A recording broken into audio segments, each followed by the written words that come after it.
The Andy Griffith Show debuted in 1960 and has been syndicated on television ever since. It's hard to imagine a world without the Andy Griffith Show, but as we all know, everything must have a beginning.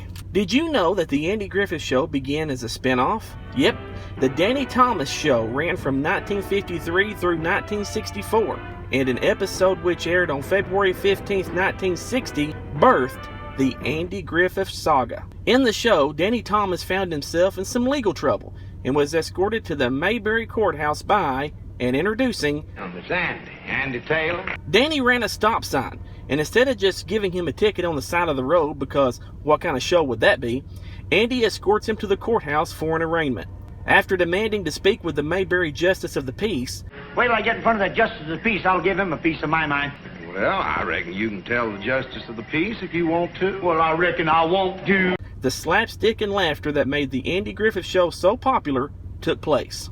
The show introduced us to what would be some of Andy Griffith's regular gags, like Otis Campbell locking himself up in jail, except this character's name is Will, and played by a different actor. Opie makes an appearance, being played by a very young Ron Howard, who is upset that his turtle Wilford got ran over.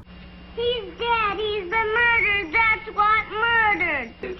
I was in the ice cream parlor, and Mrs. Bolivar stepped on him. I expect it was just Wilford's turn to go.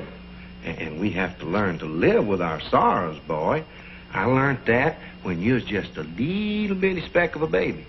When I lost your ma, just like you lost Wilford here. You did? That's right. Who stepped on Mom? Of course, Andy offers that fatherly advice we've all grown to love. Aunt Bee makes an appearance, but it's not Aunt Bee.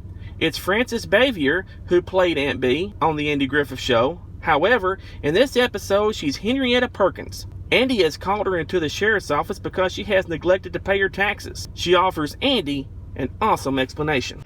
I can't pay my taxes on account of the full dress suit I buried my poor husband in. Well, you know what a failure poor sweet Charlie was. That's why I wanted him to wear that elegant suit at his funeral.